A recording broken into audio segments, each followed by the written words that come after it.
Dear students, welcomes you. मैं रोहितास सिंह और आज हम बेटा डिस्कस करेंगे जो हमारी इलेक्ट्रिकल मशीन है, इलेक्ट्रिकल मशीन फर्स्ट। तो इलेक्ट्रिकल मशीन फर्स्ट के कुछ इम्पोर्टेंट ऑब्जेक्टिव टाइप क्वेश्चन हम आज कवर करेंगे और इसमें हम कवर करेंगे यूनिट नंबर फर्स्ट। ठीक है ना। तो यूनिट नंबर फर्स्ट है principle of electromechanical energy conversion system. ठीक है। तो पहली यूनिट के हम लगभग 30 से 35 क्वेश्चन जो भी इम्पोर्टेंट क्वेश्चन है उनको कवर करेंगे।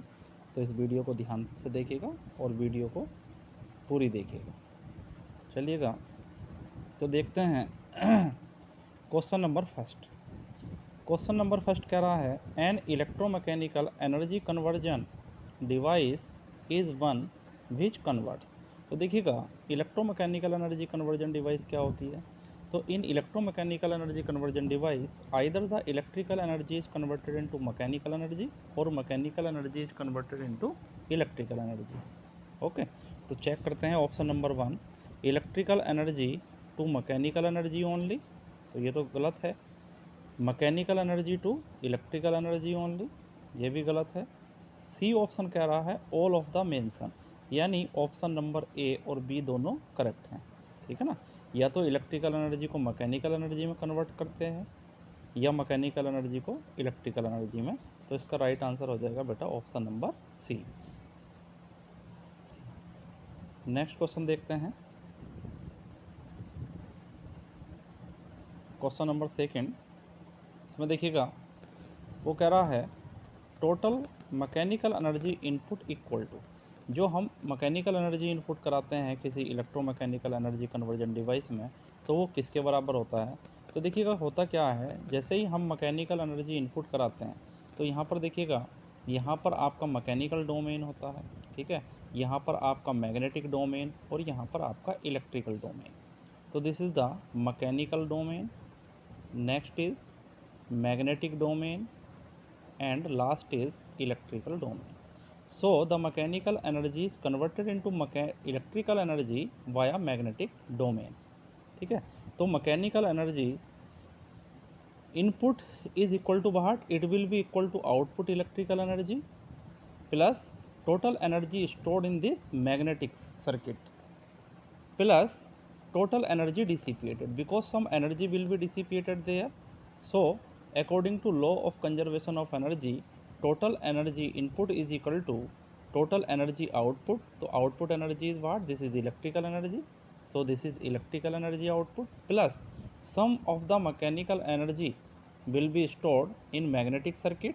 So total energy stored in the magnetic circuit plus sum of the energy will be like a waste, means energy dissipated. So this is total energy dissipated. तो right answer होगा आपका B, that is total mechanical energy input is equal to electrical energy output plus total energy storage plus total energy dissipate. Next देखते हैं question number 3। तो question number 3 कह रहा है when a conductor is allowed to move in a magnetic field a voltage is induced in the conductor. So this is the true statement. Simply it is the Faraday's first law. So according to Faraday's first law, if there is a magnetic field and a conductor A B is rotated in this magnetic field, then the flux linking with this conductor will change as the position of conductor is changed. Therefore an EMF is induced in the conductor. So it is simple Faraday's law. It is Faraday's law. So this statement is true. तो right answer हो जाएगा आपका true. Next देखते हैं question number 4। तो question number 4 बोलता है a physical system of electromechanical energy conversion consist of a stationary part creating a magnetic field, okay, with electric energy input and a moving part giving mechanical energy output. If the movable part is kept fixed, the entire electrical energy input will be। ठीक है ना। तो देखिएगा अभी हम बात कर रहे थे according to principle of energy conversion, यहाँ पर क्या है आपका, किस तरह की एनर्जी, आप इलेक्ट्रिकल एनर्जी आप इनपुट करा रहे हो, this is W E. WE will be equal to what? This is W mechanical, that is output mechanical energy, plus it will be W stored plus W, sorry, this is W dissipated. Okay, so according to energy balance equation, total electrical energy should be equal to mechanical energy output plus energy stored in the magnetic circuit plus this is total energy dissipated. Okay, now he is saying that if movable part is kept constant, so when movable part is kept constant, so rotation will be 0. So rotation omega will be equal to 0. So P mechanical is what? P mechanical is nothing but it is equal to omega into T. So when omega is 0, P mechanical is 0. Means the total mechanical energy output is equal to 0. Now also, because the moving part is not available, therefore the mechanical energy dissipated will also be 0. So it will be 0. So whole of the energy which we are giving as input will be stored in the magnetic field. So right answer will be option number B, stored in the magnetic field. Next question देखते हैं, question number 5. तो question number 5 कह रहा है the developed electromagnetic force and or torque in an electromechanical energy conversion system acts in such a direction that it tends to. ठीक है ना. तो देखिएगा किसी भी इलेक्ट्रोमैकेनिकल एनर्जी कन्वर्जन डिवाइस में जो हमारा इलेक्ट्रोमैग्नेटिक फोर्स या टॉर्क डेवलप होता है वो हमेशा उस डायरेक्शन में लगाया जाता है जिससे कि आपकी स्टोर्ड एनर्जी डिक्रीज़ होती है. तो देखिएगा पहला ऑप्शन है increase the stored energy at constant MMF. देखिएगा एनर्जी बैलेंस इक्वेशन आप देख सकते हो, अभी हमने डिस्कस किया था W E is equal to W M plus W S plus W D. So the energy dissipated is near about constant, so this is constant. Okay, now as the force is increased, so as the force is developed it will increase, this is constant, the energy input is constant. As the mechanical energy will increase, so stored energy will decrease. So decrease the co energy at constant mmf, ये भी नहीं होगा. So right answer होगा आपका C, decrease the stored energy at constant mmf because the mmf is constant. Next question देखते हैं, question number 6. Question number 6 कह रहा है the energy storing capacity of A magnetic field is about how much times the greater than that of electric field. ठीक है ना. तो देखिएगा जनरली हम जो मीडियम यूज करते हैं, however you can transform या convert the electrical energy into mechanical energy और mechanical energy into electrical energy.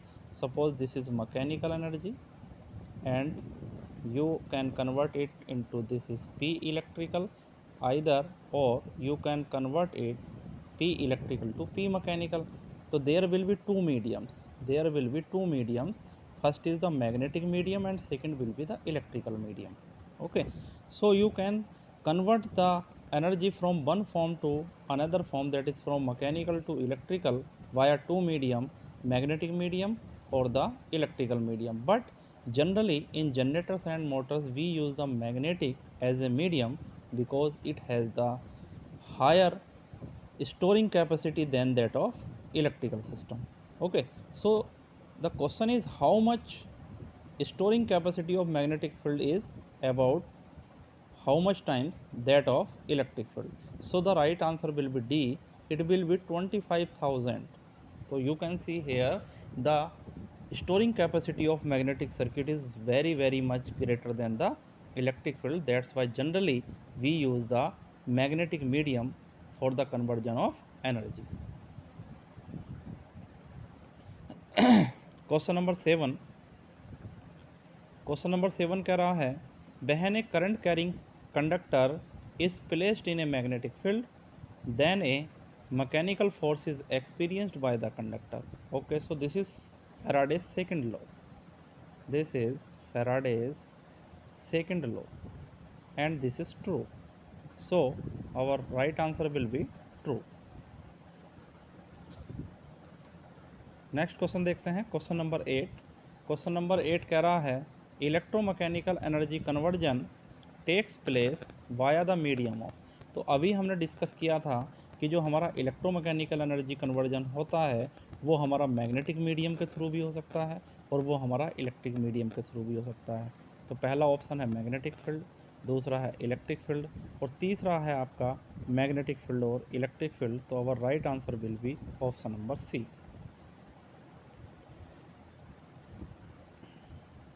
Next question है क्वेश्चन नंबर 9, एनर्जी कैन। तो देखिएगा सिंपल ये आपसे पूछ रहा है principle of energy conservation, principle of energy conservation, energy conservation. और एनर्जी कंजर्वेशन बोलता है neither energy create not destroyed. ठीक है ना, तो ना तो आप एनर्जी को क्रिएट कर सकते हो ना ही एनर्जी को आप डिस्ट्रॉय कर सकते हो। However you can convert the one form of energy into another form, so neither can be create okay nor be destroyed. So option A and B both are correct, neither be created nor be destroyed. So this is the principle of electromechanical energy conversion. Question number 10 देखते हैं। Question number 10 कह रहा है the formula for the energy stored in the mechanical system of a linear motion is equal to. तो देखिएगा दो फॉर्मूले आपको याद रखने हैं। अगर आपकी मोशन लीनियर है, अगर आपकी मोशन लीनियर है, ये लीनियर मोशन है, तो energy stored is equal to होती है आपकी 1/2 m इंटू वी स्क्वायर। और अगर यही मोशन आपकी रोटेशनल है, दैट इज़ ओमेगा स्पीड से अगर रोटेट कर रहा है, तो आपकी जो स्टोर्ड एनर्जी होगी WS is equal to it will be half J into omega square. So ये किसकी बात कर रहा है, ये लीनियर मोशन की बात कर रहा है, तो करेक्ट आंसर हो जाएगा बी हाफ mv स्क्वायर।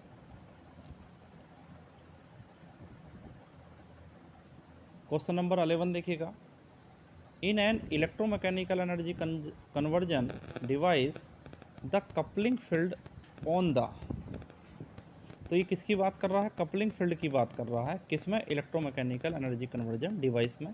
तो पहला ऑप्शन है electrical side is associated with EMF and current.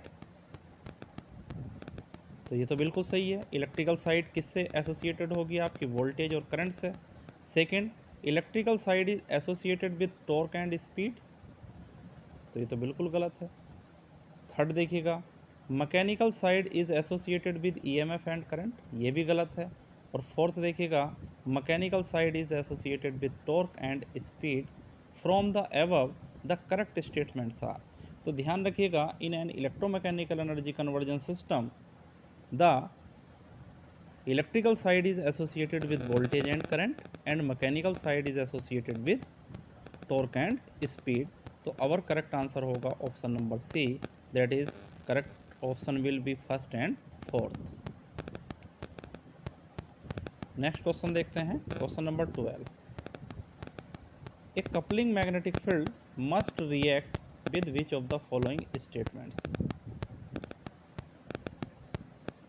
Electrical system in order to extract energy from mechanical system, mechanical system in order to extract energy from mechanical system, electrical system in order to extract energy from electrical system, and mechanical system in order to extract energy from electrical system. Electrical or mechanical system for electromechanical energy conversion. तो which of the following statement, तो इस statement में देखिएगा पहला है mechanical energy system is order to extract energy from mechanical system, बिल्कुल सही है। Electrical system in order to extract energy from electrical system, sorry electrical system. And fourth है आपका mechanical system in order to extract energy from electrical system, और electrical और mechanical system for electromechanical energy conversion. ठीक है ना। तो देखिएगा ये जो है बेटा आपका ये फिफ्थ ऑप्शन है, ये वाला है आपका, ये जो ऑप्शन है आपका ये फिफ्थ है, इलेक्ट्रिकल और मैकेनिकल सिस्टम फॉर इलेक्ट्रोमैकेनिकल। तो देखिएगा इलेक्ट्रिकल सिस्टम एनर्जी एक्सट्रैक्ट करेगा इलेक्ट्रिकल से, मैकेनिकल एक्सट्रैक्ट करेगा मैकेनिकल से, और इलेक्ट्रिकल और मैकेनिकल सिस्टम जो एक्सट्रैक्ट करेंगे वो इलेक्ट्रोमैकेनिकल एनर्जी कन्वर्जन से एक्सट्रैक्ट करेंगे। ठीक है, तो इसका राइट आंसर हो जाएगा आपका सेकंड, थर्ड और फिफ्थ। क्वेश्चन नंबर 13 देखते हैं। A physical system of electromechanical energy conversion consist of a stationary part creating a magnetic field with electrical energy input and a moving part giving mechanical energy output. If the movable part is kept fixed, the entire electrical energy input will be। तो ये question हम पहले ही discuss कर चुके हैं कि अगर कोई भी आपका इलेक्ट्रोमैकेनिकल सिस्टम है that is drawing the energy from an electrical system and movable part is fix, then the total electrical energy will be stored in the magnetic field. So right answer will be option number A। उसके बाद देखते हैं question number 14। For a toroid to extract the energy from the supply system the flux linkages of the magnetic field must be. देखिएगा अगर कोई toroid है और वो एनर्जी को एक्सट्रैक्ट कर रही है किसी सप्लाई सिस्टम से, तो फ्लक्स लिंकेजेस कैसा होना चाहिए आपका, टाइम वेरिंग होना चाहिए। ठीक है ना, यानी उसमें एक ईएमएफ आपका इंड्यूस होना चाहिए, क्योंकि आपको पता है कि एनर्जी कब ड्रा होती है। देखिएगा जब एनर्जी जब तब ड्रा होती है जब आपकी कोई करंट आपकी फ्लो होगी। तो सपोज मैं ये V1 कह रहा हूँ और यहाँ पर मैं V2 कह रहा हूँ। ठीक है, तो यहाँ पर आपकी एक करंट फ्लो होगी दोनों के बीच। इसको अगर हम ग्राउंड कर दें, इसको भी ग्राउंड कर दें, तो ये करंट किसकी वजह से होगी बेटा, पोटेंशियल डिफरेंस की वजह से। तो कॉइल जो हमारी टोरॉइड है उसमें भी एक वोल्टेज इंड्यूस्ड होना चाहिए।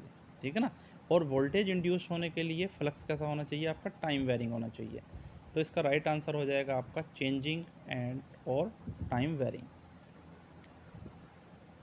क्वेश्चन नंबर 15 देखते हैं। क्वेश्चन नंबर 15 कह रहा है when A current of 5 ampere flows through a coil of a linear magnetic circuit. ठीक है ना, तो लीनियर मैग्नेटिक सर्किट का क्या मतलब होता है। देखिएगा आपने रिलेशन पढ़ा होगा B is equal to mu H. तो अगर B और H के बीच आपका लीनियर रिलेशन है, this is H and this is B, और आपका BH कर्व कैसा आता है, लीनियर आता है, तो ये कहलाता है आपका लीनियर मैग्नेटिक सर्किट। यानी ऐसा मटेरियल जिसकी परमिएबिलिटी क्या हो, कांस्टेंट, म्यू क्या हो जाए आपकी, कांस्टेंट हो जाए।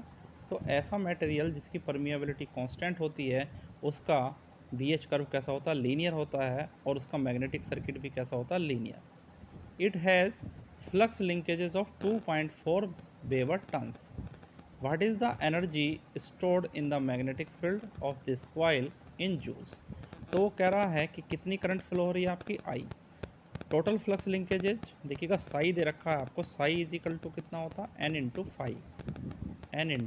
फाइव, और ये कितना दे रखा है आपको, 2.4 वेबर। फ्लक्स की यूनिट क्या होगी, वेबर, और नंबर ऑफ टन्स की क्या होगी, टन्स। इतना आपको ये दे रखा है, ये कहलाता है आपका टोटल फ्लक्स लिंकेजेज।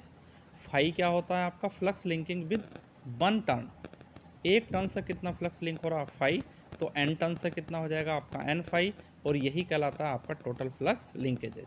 तो वो कह रहा है कि अगर करंट की वैल्यू 5 एम्पियर हो तो कितनी एनर्जी आपकी स्टोर होगी। तो देखिएगा एनर्जी स्टोर निकालने के लिए हम फॉर्मूला लगाएंगे W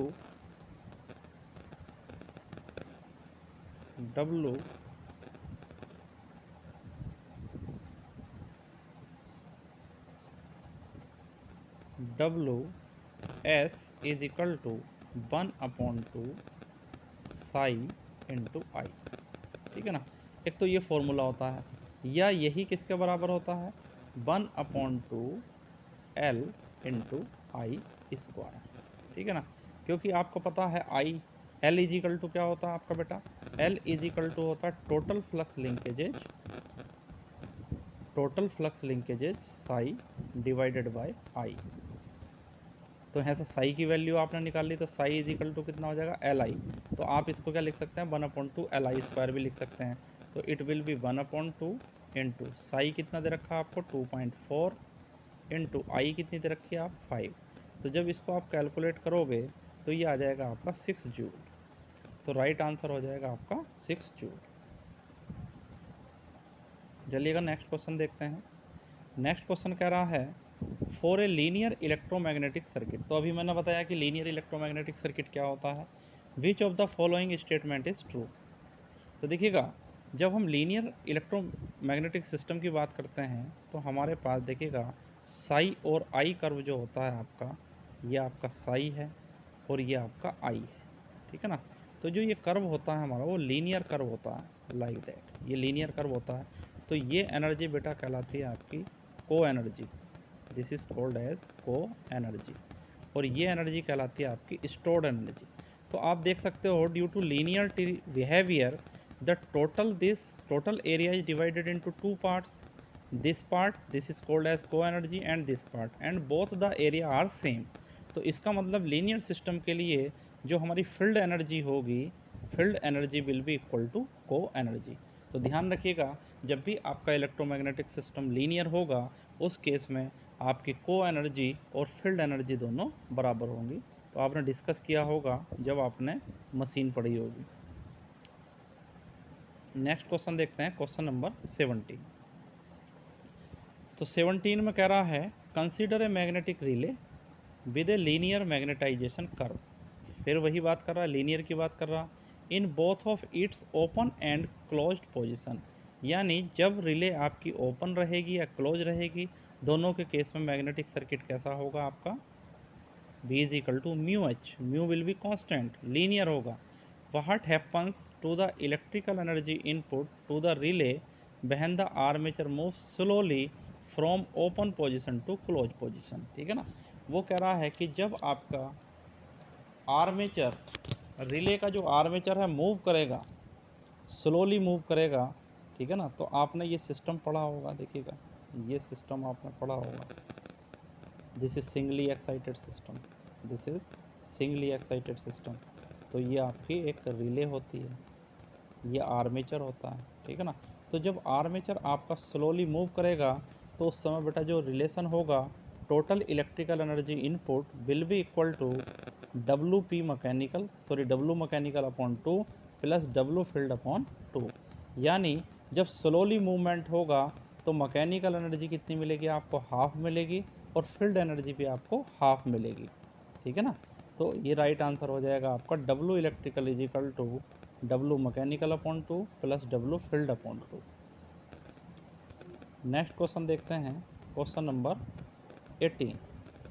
क्वेश्चन नंबर 18 कह रहा है the electromagnetic torque developed in any physical system and with magnetic saturation neglected acts in a such a direction as to tend to. देखिएगा, जब भी कोई इलेक्ट्रोमैग्नेटिक टॉर्क आपका डेवलप होता है तो मैंने क्या कहा था, जो डायरेक्शन होती है इलेक्ट्रोमैग्नेटिक टॉर्क या फोर्स की, वो हमेशा क्या होती है, स्टोर्ड एनर्जी को कम करती है, ठीक है ना बेटा। बताया था स्टोर्ड एनर्जी को क्या करती है, कम करती है, ठीक है। तो इसके लिए क्या होगा आपका, ये डिक्रीज करेगी रिलक्टेंस को और इंक्रीज करेगी आपकी इंडक्टेंस को, ठीक है ना। डिक्रीज करेगी किसको, रिलक्टेंस को, और इंक्रीज करेगी इंडक्टेंस को। तो इसका राइट आंसर हो जाएगा आपका ऑप्शन नंबर सी। उसके बाद देखिएगा क्वेश्चन नंबर 19। क्वेश्चन नंबर 19 कह रहा most of the electromagnetic energy conversion devices belongs to. किस तरह की आपकी इलेक्ट्रोमैकेनिकल एनर्जी कन्वर्जन डिवाइस होती हैं। तो आपने दो तरह की पढ़ी थी, सिंगली एक्साइटेड पढ़ी थी आपने और डबली एक्साइटेड पढ़ी थी। लेकिन जनरली जो हमारी electromagnetic energy conversion devices belongs करती हैं, या तो वो दोनों डबली एक्साइटेड होती हैं, डबली एक्साइटेड मैग्नेटिक सर्किट, या multiply excited magnetic circuit. Singly excited हम बहुत कम यूज करते हैं, रिले वगैरह में यूज करते हैं। अधिकतर हम क्या यूज करते हैं, डबली एक्साइटेड मैग्नेटिक सर्किट और मल्टीप्लाई एक्साइटेड मैग्नेटिक सर्किट। तो ध्यान रखना। क्वेश्चन नंबर 20 देखिएगा। 20 कह रहा है which component of the torque in the following equation is called as the electromagnetic torque of electromagnetic energy conversion device. तो देखिएगा आपको ये दे रखा है टी ई, तो टी ई में लिख देता हूँ, T E is equal to कितना है 1/2 I S square D L S upon D T plus 1 sorry this is D theta S plus 1/2 I R square D L R upon D theta R plus I S into I R D M upon D theta. देखिएगा तो यहाँ पर जो torque है उसके 3 component है। पहला component है 1/2 I S square D L S upon D theta है। समझिएगा आई एस क्या है आपकी स्टेटर करंट है और एल एस क्या है आपका स्टेटर का सेल्फ इंडक्टेंस है, ठीक है ना। और theta S is the change in position plus 1/2 I R square, I R is the rotor current और L R is the rotor inductance, ठीक है ना। आई एस आई आर आपकी स्टेटर और रोटर करंट हो गई और डी एम क्या हो गया आपका M, M is the mutual inductance between stator and rotor. तो वो कह रहा है कि इनमें से कौन सा कंपोनेंट आपका इलेक्ट्रोमैग्नेटिक टॉर्क होगा। तो देखिएगा बेटा ये वाला जो कंपोनेंट होता है ये होता है आपका इलेक्ट्रोमैग्नेटिक टॉर्क और ये कंपोनेंट दोनों क्या होते हैं आपके, these are called as the reluctance torque. तो ध्यान रखिएगा ड्यू टू म्यूचुअल फ्लक्स की वजह से या म्यूचुअल इंडक्टेंस की वजह से जो भी टॉर्क हमारा डेवलप होता है वही हमारा इलेक्ट्रोमैग्नेटिक टॉर्क होता है। क्योंकि अगर देखिएगा म्यूचुअल कपलिंग नहीं होगी तो आपका इलेक्ट्रोमैग्नेटिक टॉर्क नहीं मिलेगा। तो राइट आंसर क्या हो जाएगा इसका सी, I S into I R D M S R. S R का मतलब होता है स्टेटर और रोटर के बीच जो म्यूचुअल इंडक्टेंस है डिवाइडेड बाय थीटा आर। तो ये कंपोनेंट क्या कहलाएगा आपका इलेक्ट्रोमैग्नेटिक टॉर्क। अगर वो रिलक्टेंस टॉर्क पूछता तो ये और ये कंपोनेंट क्या कहलाते हैं आपके रिलक्टेंस टॉर्क। चलिएगा नेक्स्ट क्वेश्चन देखते हैं। तो नेक्स्ट क्वेश्चन है आपका which components of the torque in the following equation are called as the reluctance torque term. तो अभी हमने डिस्कस किया था 1/2 I S square D L S upon D theta. So this is it will be correct, it will be S D theta S plus 1/2 I R square D L R upon D theta R plus I R D M S R upon D theta R. तो बेटा ये तो क्या हो गया आपका electromagnetic torque और मैंने बताया था ये दोनों कंपोनेंट क्या कहलाते हैं आपके रिलक्टेंस टॉर्क। तो राइट आंसर हो जाएगा हमारा B 1/2 I S square D L S upon D theta R and 1/2 I R square D L R upon D theta are.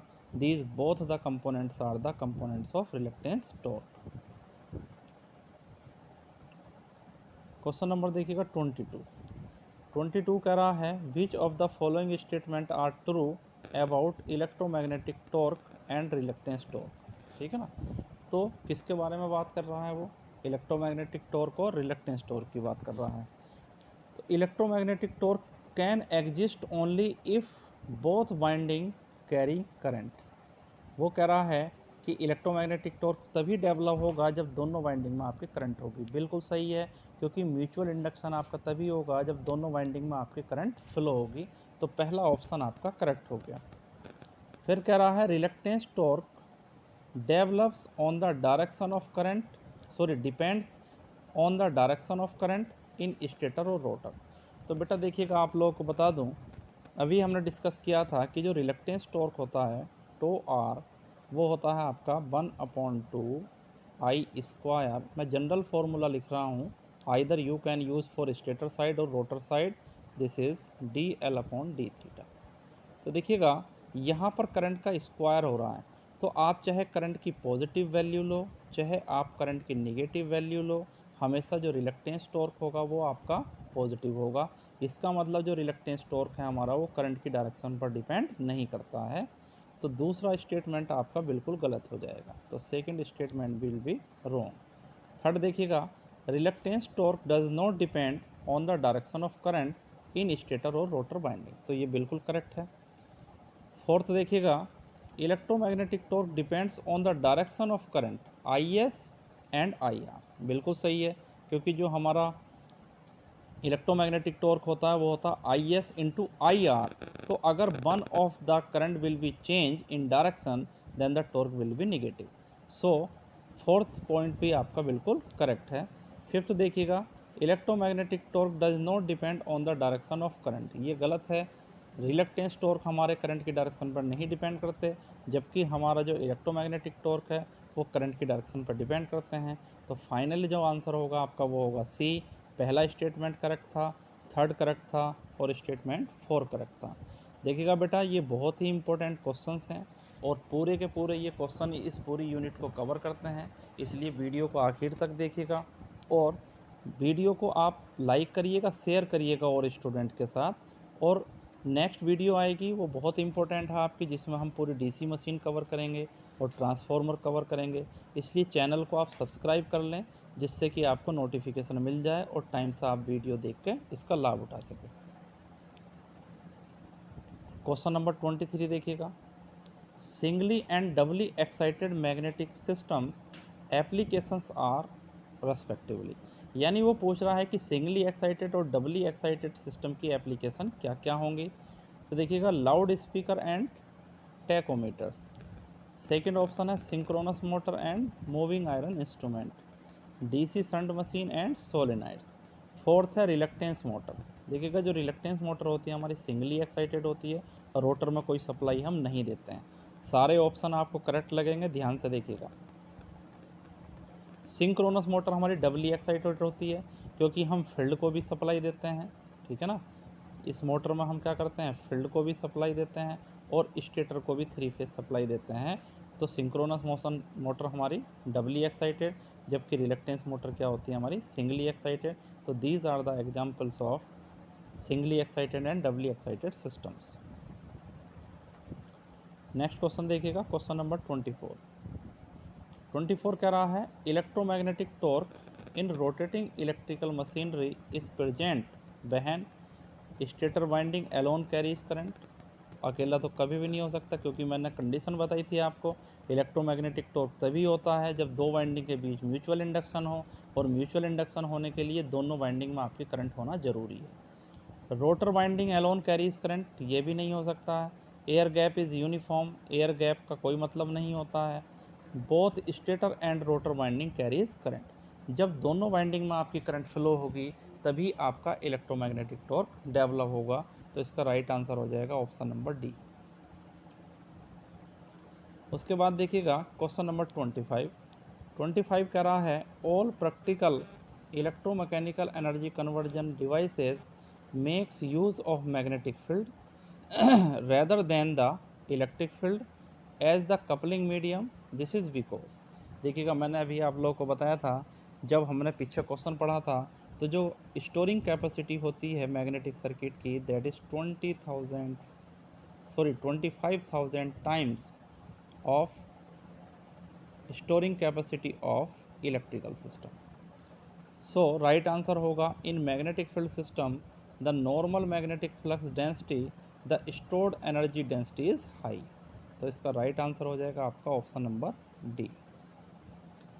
Next question देखिएगा, क्वेश्चन नंबर 26 कह रहा है the B H characteristic can be determined using. तो देखिएगा B H characteristic जो हम determine करते हैं ये आपका एच होता है और ये आपका बी होता है। उसको किससे करते हैं, एमीटर का कोई मतलब नहीं है, वोल्ट मीटर से नहीं करते हैं, मल्टीमीटर से नहीं करते हैं, किससे करते हैं, फ्लक्स मीटर से। तो राइट आंसर क्या हो जाएगा आपका बी। क्वेश्चन नंबर 27 देखिएगा, the B H curve can be use to determine. देखिएगा बी एच कर्व का यूज क्यों करते हैं हम, तो आपने देखा होगा कि जब हम बी एच कर्व बनाते हैं तो हमारा बी एच कर्व कुछ इस तरह का आता है, ठीक है ना, ये बी एच कर्व। इसी को अगर हम अपोजिट डायरेक्शन में बनाते हैं तो एक हमारा लूप बनता है जिसको हम बोलते हैं हिस्टेसिस लूप। तो ये कहलाता है हमारा हिस्टेसिस लूप, ठीक है ना, ये कहलाता है हमारा हिस्टेसिस लूप। तो जो लूप का एरिया होता है हमारा, ये लूप का एरिया देता है आपको हिस्टेसिस लॉस। तो B H curve is use to determine the hysteresis loss. तो इसका राइट आंसर हो जाएगा option number B. Question number 28 देखिएगा, the B H ratio is not constant for. किस मटेरियल के लिए बी एच रेशियो आपका कांस्टेंट नहीं होता है, तो देखिएगा हमेशा प्रैक्टिकल जो सिस्टम आपका होता है तो उसमें आपका जो बी एच कर्व होता है वो लीनियर नहीं होता, ठीक है ना, वो सम लाइक दैट होता है, ठीक है। और ये प्रैक्टिकल सिस्टम होता है हमारा, तो प्रैक्टिकल सिस्टम के केस में जो हमारा बी एच कर्व होता है वो नॉन लीनियर होता है, लीनियर नहीं होता है। और प्रैक्टिकल के केस में हम कौन सा मटेरियल यूज करते हैं, फेरोमैग्नेटिक मटेरियल। तो ध्यान रखना, फेरोमैग्नेटिक मटेरियल का बी एच कर्व आपका लीनियर नहीं होता है, जबकि डायामैग्नेटिक का, पैरामैग्नेटिक का और नॉन मैग्नेटिक मटेरियल का बी एच कर्व कैसा आता है, आपका लीनियर आता है। क्वेश्चन नंबर 29, क्वेश्चन नंबर 29 कह रहा B H curve shows the relationship between. तो किस किस के बीच रिलेशनशिप दिखाता है, तो रिलेशन मैंने आप लोगों को बताया था, बी इज इक्वल टू क्या होता है, mu into H. B is the magnetic flux density and H is the magnetic field intensity. So it shows the relation between magnetic field strength यानी H and magnetic flux density B। Next देखिएगा question number 30, magnetic stored energy density for iron is given by. तो देखिएगा एक होती है आपकी energy stored energy और एक होती है एनर्जी डेंसिटी। तो ध्यान रखिएगा आपकी एनर्जी स्टोर्ड क्या बताई थी मैंने, 1/2 Li², जिसको हमने क्या लिखा था, 1/2 साई इंटू आई। एक तो ये होती है आपकी, ये होती है total stored energy, okay, total stored energy. और एनर्जी डेंसिटी का क्या मतलब होता है, total energy stored per unit volume, ठीक है। तो ये होती है आपकी एनर्जी डेंसिटी। तो एनर्जी डेंसिटी आपकी कितनी होती है, 1/2 म्यू H², ये होती है आपकी। और आपको पता है H इज इक्वल टू क्या होता है, क्योंकि रिलेशन आपको पता है B इज इक्वल टू कितना होता है, म्यू एच। तो H इज इक्वल टू कितना हो जाएगा, B/म्यू। तो जब इसकी वैल्यू रखोगे तो ये हो जाएगा 1/2 mu H is equal to B, तो इट विल बी B²/म्यू²। सो एक म्यू से आपका म्यू कैंसिल, तो फाइनल आंसर क्या बचेगा आपका, 1/2 B²/म्यू। तो राइट आंसर हो जाएगा 1/2 B²/म्यू।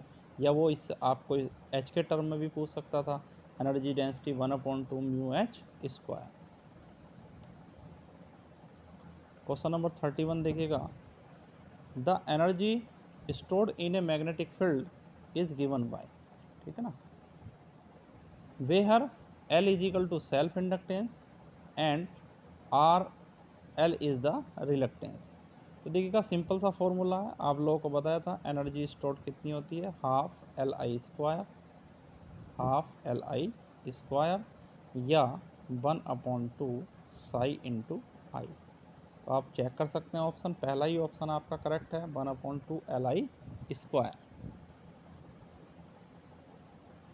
Question number 32, the direction of mechanical force can be found using. तो आपको पता है कि फ्लेमिंग ने दो रूल दिए थे, एक राइट हैंड रूल दिया था और एक लेफ्ट हैंड रूल दिया था। तो राइट हैंड रूल का यूज़ करते हैं हम बेटा जनरेटर में।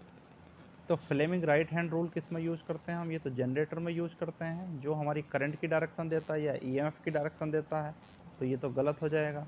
फ्लेमिंग लेफ्ट हैंड रूल, तो फ्लेमिंग लेफ्ट हैंड रूल का हम यूज़ करते हैं मोटर में जो फोर्स या टॉर्क आपका डेवलप हो रहा है उसकी डायरेक्शन निकालने के लिए। तो राइट आंसर होगा आपका Fleming's left hand rule, that is option number B. Question number 33 देखिएगा, which of the following are application of singly excited magnetic system. यानी जो सिंगली एक्साइटेड मैग्नेटिक सिस्टम है उनकी एप्लीकेशन क्या होगी। तो देखिएगा, मैंने आपको बताया था जितने भी इंस्ट्रूमेंट या रिले वगैरह हम यूज़ करते हैं सब में सिंगली एक्साइटेड सिस्टम यूज़ करते हैं। तो इलेक्ट्रोमैग्नेटिक रिले, इनमें हम सिंगली एक्साइटेड सिस्टम यूज़ करते हैं। मूविंग आयरन इंस्ट्रूमेंट और रिलक्टेंस मोटर, तो ये तीनों की तीनों एप्लीकेशन है आपकी किसकी, सिंगली एक्साइटेड सिस्टम की। तो इसका राइट आंसर हो जाएगा आपका option number D, all of above. Question number 34 देखिएगा। 34 कह रहा है electromechanical energy conversion is a reversible process, non reversible process, continuous process या नॉन कंटिन्यूस प्रोसेस। तो मैंने आप लोगों को बताया था कि अगर ये आपका मैग्नेटिक सर्किट है, ठीक है ना, तो यहाँ से आप इलेक्ट्रिकल एनर्जी दे रहे हो WE, तो आपको यहाँ पर क्या मिल रही है, मैकेनिकल एनर्जी मिल रही है।